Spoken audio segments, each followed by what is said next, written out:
Hello and welcome to another Redstone tutorial. Today I'm going to be showing you how to make T flip-flop gates. And these are the things, if you haven't heard of them, they're things that make buttons have a permanent input. So you've seen some crazy epic redstone contraption thing on YouTube, and you've seen that a button can permanently open piston doors, and you've wondered how that works. This is the thing that it goes through. I'm going to show you two versions in this.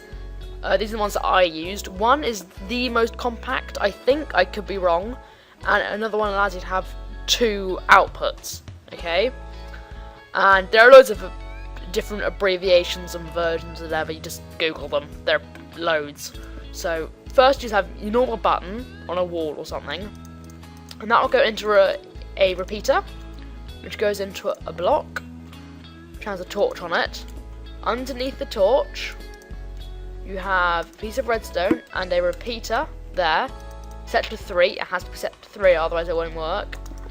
Then you have a piece of redstone and a torch. If you watched my previous video on rapid fire dispensers, you'll know that all that does is turn the button there into a 1-tick pulse. You have a sticky piston on top of that, a redstone torch there, and there's your output. I'll just link it to a piston just to show. And you also have to have a block there. The blocks I'm using aren't, they can actually be any blocks. So what happens now is when I push the button, because the piston only receives 1 tick, it will either push or pull. It won't do both.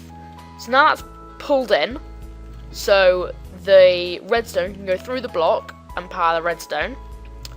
And when I push it forwards, because it only receives 1 tick, it only pushes it and leaves it there, so the redstone can't get over there. So that's how that works. And then the next version, which I'm going to show you, start off exactly the same with your button. Apart from this time, you have to build a sort of T thing. It's more of a weird L, but you build that shape. You put piston there, piston there. You have a torch on that side, a torch on that side. You have to have a way of getting the redstone up on top of it. And then you have 2 blocks underneath there where you can put redstone torches. So with this, you can have one output being repeaters going to a piston, and the other one can be redstone going to a piston. So now when you press the block, it toggles between the two. This one it requires more ticks than that one, as you can see. That's just a thing, but it doesn't really matter that much unless you're doing precise timing. But one thing which is great about the T flip-flop is you can have effectively as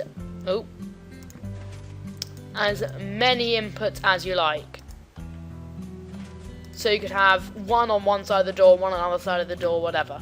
And same with that one.